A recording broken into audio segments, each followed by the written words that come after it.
एक पुराना दैवीय हथियार जंगल में कहीं खो गया था, जो वहाँ से गुजर रहे लियो को अचानक मिल गया। जैसे ही उसने तलवार की मूठ उठाई, उस हथियार से एक तेज सफेद रोशनी निकली और वो एक धारदार तलवार बन गई। लियो को लगा कि ये किस्मत का दिया तोहफा है और वो उसे खुशी से घुमाने लगा। इस रहस्यमयी हथियार को पास से गुजर रहे बेन ने उसे बताया कि ये देवताओं का दिया हुआ आशीर्वाद है, पर लियो को समझ नहीं आया कि देवता उसे ये हथियार क्यों देंगे। बेन ने उसे समझाया कि बेवकूफी मत करो, बस इसे रख लो। हालांकि लियो को वो बहुत पसंद आई, पर वो दिल से देवताओं का तोहफा नहीं लेना चाहता था। वो एक इंसान के तौर पर अपना मिशन पूरा करना चाहता था, इसलिए उसने वो दैवीय हथियार बेन को दे दिया और खुद जंगल में चला गया। बेन ने सोचा ये लड़का अभी बहुत छोटा है, इसने अभी दुनिया की ऊंच नीच नहीं देखी है, उसे नहीं पता कि दुनिया कितनी बेरहम और उलझी हुई है। बेचारे बेन ने उसे अपने पास रख लिया। लियो जब यूं ही घूम रहा था, तभी अचानक उसे पंखों वाले कई सफेद घोड़े दिखाई दिए। वो ये देखकर हैरान ही था कि घोड़ों का वो झुंड अचानक डर गया और मुड़कर भागने लगा। लियो ने झट से पीछे मुड़कर देखा, पंखों वाला एक काला घोड़ा आसमान से उतरकर ठीक उसके सामने आ खड़ा हुआ। इसे देखकर लियो एकदम से डर गया। तभी एलेक्स धीरे धीरे आगे बढ़ा और जैसे ही उसने घोड़े को छुआ, वो काला घोड़ा बिल्कुल शांत हो गया। एलेक्स ने लियो से कहा, आज तक किसी भी इंसान ने ऐसे पंखों वाले घोड़े की सवारी नहीं की है, ये जरूर देवताओं ने तुम्हें दिया है, ये तुम्हारा जंगी घोड़ा है। ऐसा चमत्कार देखकर लियो की खुशी का ठिकाना नहीं रहा।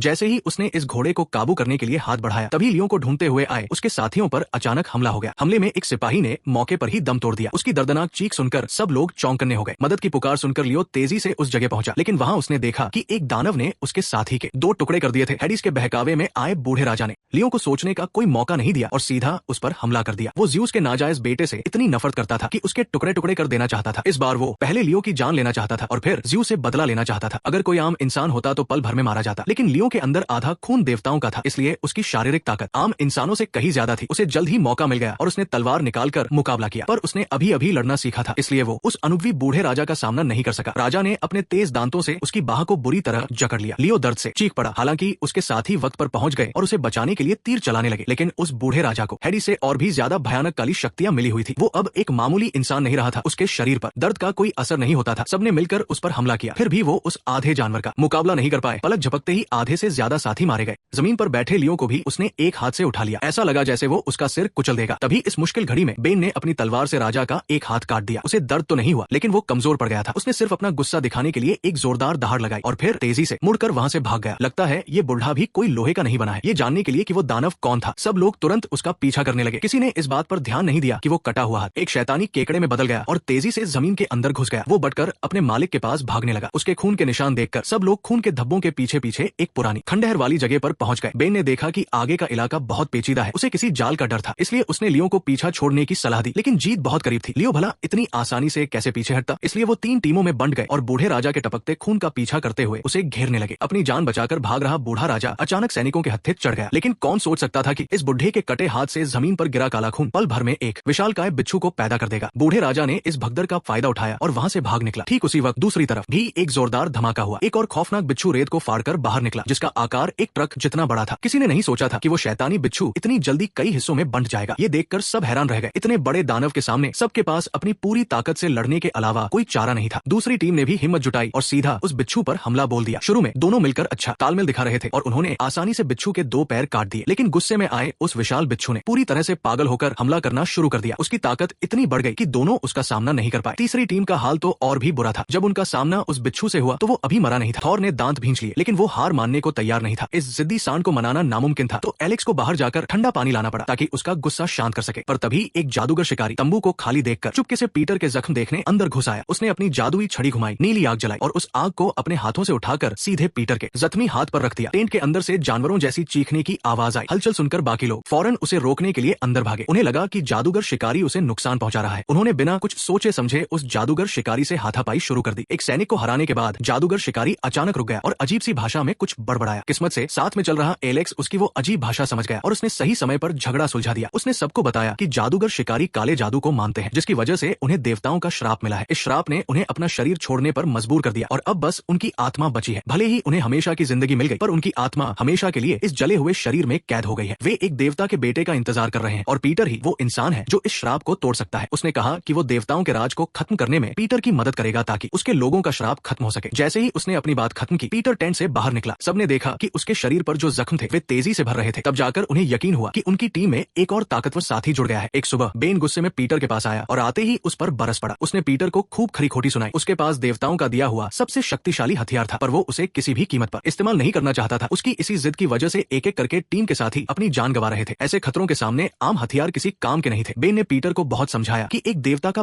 बेटा होने के नाते उसे देवताओं से मिली शक्ति को अपनाना चाहिए ताकि आगे किसी साथी की जान न जाए। पर बेन के लाख समझाने पर भी पीटर ने उस जादुई हथियार को छूने से भी मना कर दिया। वो एक आम इंसान की तरह ही ये महान काम पूरा करना चाहता था। बेन अच्छी तरह जानता था कि दैवीय शक्ति के बिना ये मिशन पूरा नहीं हो सकता। वो बस चुपचाप उस जादुई तलवार को अपने थैले में रखकर सही मौके का इंतजार करने लगा। तभी जादूगर शिकारी एक 3 मंजिला ऊंचे जादुई केकड़े पर बैठकर शानदार एंट्री लेता है। सफर को तेज करने के लिए जादूगर शिकारी ने उस केकड़े को सबकी सवारी बना दिया और खुद टीम को नर्क की 3 डायनों को खोजने के लिए रास्ता दिखाने लगा। ट्रक से भी बड़े जहरीले बिच्छू को देखकर सबकी हालत खराब थी। किसी की भी पहले ऊपर चढ़ने की हिम्मत नहीं हो रही थी, लेकिन जल्द ही कुछ लोग अपनी उत्सुकता रोक नहीं पाए और इस अजीबोगरीब सवारी का मजा लेने के लिए आगे आ गए। एक एक करके सब उस जादुई केकड़े की चौड़ी पीठ पर चढ़ गए और फिर से उस समुद्री राक्षस से लड़ने का रास्ता खोजने निकल पड़े। वो जादुई केकड़ा उबड़ खाबड़ रास्तों पर भी बहुत तेजी से चल रहा था और सफर की रफ्तार वाकई बहुत बढ़ गई थी। कुछ ही समय में उन्होंने मीलों फैला रेगिस्तान और ऊंचे ऊंचे पहाड़ पार कर लिए और आखिर में एक पुराने वीरान शहर के खंडहरों तक पहुंच गए। कहते हैं कि ये जगह कभी पाताल के देवता का जादुई बगीचा हुआ करती थी। यहीं पर उस समुद्री राक्षस ने टाइटन्स को हराया था। ये वो जगह है जहां देवताओं की बेइज्जती हुई थी, इसलिए यहाँ कोई देवता भी आना नहीं चाहता। अगर वे इस मिशन में नाकामयाब हुए तो उनका शहर आर्गोस भी इसी जगह की तरह खंडहर बन जाएगा। वक्त बर्बाद किए बिना सब लोग पहाड़ की चोटी की ओर पैदल ही चल पड़े। नर्क की वो 3 डायने पहाड़ की चोटी पर एक विशाल हाथ जैसी चट्टान के अंदर रहती थी। वे लोग शाम से लेकर देर रात तक चलते रहे, तब जाकर वे डायनों के ठिकाने पर पहुंचे। अंदर का नजारा बहुत ही डरावना और भयानक था। हर तरफ हड्डियां बिखरी पड़ी थी और हवा में एक अजीब सा भारीपन और अंधेरे का एहसास था। हवा में सड़न और मौत की खामोशी की गंध थी जो किसी के भी रोंगटे खड़े कर दे। पीटर ने तुरंत एक मशाल फेंकी, जिससे वहां हजारों सालों से जल रही मशालें एक पल में रोशन। एक ही पंजे के वार से वो 10 मीटर दूर जा गिरे। उन्हें तलवार निकालने का मौका तक नहीं मिला और एक एक करके वो दैत्य केकड़े उन्हें हवा में उछालते रहे। ऐसे में जो भी डरा या जिसकी जरा सी भी चूक हुई उसका बचना नामुमकिन था। पास खड़ा उसका साथी तो बुरी तरह डर गया था। वो एक जानलेवा हमले से बाल बाल बचा। उसने फौरन अपनी तलवार घुमाई और जवाबी हमला कर दिया। तलवार सीधा उस दैत्य केकड़े के मुंह में जा लगी। दर्द से तड़पते हुए उस केकड़े ने जहर उगलना शुरू कर दिया। अपने साथी का बदला लेने के लिए डेविड गुस्से में चिल्लाते हुए बिना अपनी जान की परवाह किए आगे बढ़ा और इधर उसने मौका देखते ही उस राक्षसी बिच्छू की पीठ पर छलांग लगा दी। उसने अपनी दोनों तलवारें उठाई और बिच्छू की कमजोर जगह पर घूम दी। उसने अपने साथी को भाला फेंकने के लिए आवाज लगाई ताकि वो उस पर आखिरी वार कर सके, लेकिन उस राक्षसी बिच्छू के विशाल पंजों के नीचे से भाला उठाना आसमान से तारे तोड़ने जैसा था। जरा सी भी चूक का मतलब था सीधी मौत। भाला पास होकर भी बहुत दूर लग रहा था। तभी बिल्कुल सही वक्त पर एक और साथी वहां पहुंचा। उसने भाला उठाया और फौरन उसे अपने कैप्टन डेविड की तरफ फेंक दिया। हथियार हाथ में आते ही उसने पलटकर जोरदार वार किया जो सीधा बिच्छू के कवच के आर पार हो गया और आखिरकार उसने इस खूनी दरिंदे का खात्मा कर दिया। लेकिन जिस राक्षसी बिच्छू का सामना परसियस कर रहा था वो कहीं ज्यादा खतरनाक था। उसके हमलों के आगे पूरी टीम बेबस हो गई थी। दोनों की ताकत में जमीन आसमान का फर्क था। परसियस बस देखता रह गया और उसके एक साथी को उस बिच्छू ने बेरमी से मार डाला। दोनों ने मिलकर हमला करने की कोशिश की, लेकिन फिर भी वो उसका मुकाबला नहीं कर पाए। बिच्छू ने अपनी पूंछ का डंक सीधा परसियस की तरफ उछाला। तभी एन मौके पर परसियस ने फौरन अपनी ढाल उठाई और उस जानलेवा हमले को रोक लिया, लेकिन उस राक्षसी बिच्छू ने उसे सांस लेने का भी मौका नहीं दिया। उसने अपने पंजों से परसियस को जकड़ लिया और एक पत्थर के खंभे से दबा दिया। फिर उसने अपना जहरीला डंक उसकी जान लेने के लिए उठा लिया, लेकिन तभी सही वक्त पर एला ने एक स्टील की रस्सी फेंकी और पलक झपकते ही बिच्छू की पूंछ काट दी और परसियस को खतरे से बचा लिया। गुस्से से बौखलाया वो बिच्छू पागलों की तरह एला की तरफ झपटा। एला बच नहीं पाई और जमीन पर गिर पड़ी। वो ठीक से उठ भी नहीं पाई थी कि बिच्छू ने फिर से हमला कर दिया। एला का नाजुक शरीर ऐसे हमले कैसे झेल पाता? वो बिल्कुल बेबस लग रही थी और सिर्फ मौत के मुंह से बचने का रास्ता ढूंढ रही थी। परसियस फौरन वहां पहुंचा और एला को खींचकर वहां से ले गया, लेकिन वो बिच्छू कहां मानने वाला था। वो पागलों की तरह उनका पीछा करने लगा जैसे वो इंसानों को खत्म करके ही दम लेगा। जब बिच्छू बिल्कुल पास आ गया तो परसियस ने एला को धक्का देकर वहां से भगा दिया और खुद अकेले ही उस बिच्छू से लड़ने के लिए रुक गया। लेकिन वो बिच्छू भी बड़ा चालाक निकला। वो अचानक हवा में उछला और एक ही झटके में परसियस को निगल गया। इसके बाद वो रेत पर बिना हिले डुले पड़ा रहा। लड़ाई खत्म करके बाकी साथी फौरन मदद के लिए आगे आए। ये नजारा देखकर सबको लगा कि परसियस मारा गया है, लेकिन तभी अचानक परसियस उस बिच्छू का पेट फाड़कर बाहर निकल आया। उसने अंदर से ही उस राक्षस को खत्म कर दिया था। ज़्यूस का बेटा, एक देवता परसियस, अब धीरे धीरे अपनी असली ताकत को पहचान रहा था। सबने अभी राहत की सांस ली थी कि तभी उन्होंने देखा कि उनके 2 साथी पागलों की तरह जान बचाकर भाग रहे थे। पता चला कि पहाड़ी के ऊपर से और भी बड़े राक्षसी बिच्छू निकल आए थे जिन्होंने उन्हें चारों तरफ से घेर लिया था। बचने के सारे रास्ते बंद हो चुके थे। ये देखकर सब पूरी तरह निराश हो गए, लेकिन उन्होंने हिम्मत नहीं हारी और अपने हथियार थाम लिए। वो अपनी आखिरी सांस तक लड़ने के लिए तैयार थे। तभी उन बिच्छुओं को कोई डरावनी आवाज सुनाई दी और वो सब एकदम रुक गए। उनके पीछे नीले कपड़े पहने एक रहस्यमयी आदमी खड़ा था। वो कोई पुराना काला जादू कर रहा था जिससे उसने उन बिच्छुओं को आसानी से काबू में कर लिया। टीम में एक तजुर्बेकार सिपाही था जो एक ही नजर में समझ गया कि ये रेगिस्तान के जादूगर शिकारी है। ये पूरा रेगिस्तान उन्हीं का इलाका है। उसने बताया कि सालों पहले उनकी फौज इन लोगों से लड़ चुकी है। जंग में जब उनके हाथ पैर कट जाते थे तो वो उनकी जगह काले जादू वाली लकड़ी का इस्तेमाल करते थे। धीरे धीरे उनका शरीर ऐसा अजीब हो गया, उन्हें दर्द महसूस नहीं होता और वो सैकड़ों साल तक जिंदा रह सकते हैं। उनकी आंखों से एक नीली रोशनी निकलती है। साफ है कि अब वो इंसान नहीं रहे। ऐसे में ये समझना मुश्किल था कि वो दोस्त है या दुश्मन, लेकिन परसियस ने अपने साथियों की एक न सुनी और वो उनसे बात करने के लिए आगे बढ़ गया। अचानक उसके दाएं हाथ में तेज दर्द होने लगा। दरअसल उसे पुराने राजा ने काटा था और अब उस जहर का असर शुरू हो गया था। जहर उसकी नसों में फैलने लगा था और उसके शरीर को कमजोर कर रहा था। वो दर्द के मारे जमीन पर गिर पड़ा। एला उसकी मदद के लिए आगे बढ़ी, लेकिन उसे छूते ही उसका हाथ जल गया। डेविड ने फौरन परसियस से कहा कि वो अपने पिता ज़्यूस से प्रार्थना करे। सिर्फ भगवान की शक्ति ही इस जहर को खत्म कर सकती है। लेकिन पर्सियस मरना पसंद करेगा पर देवताओं के आगे नहीं झुकेगा। आधी रात होते होते पर्सियस की हालत और भी खराब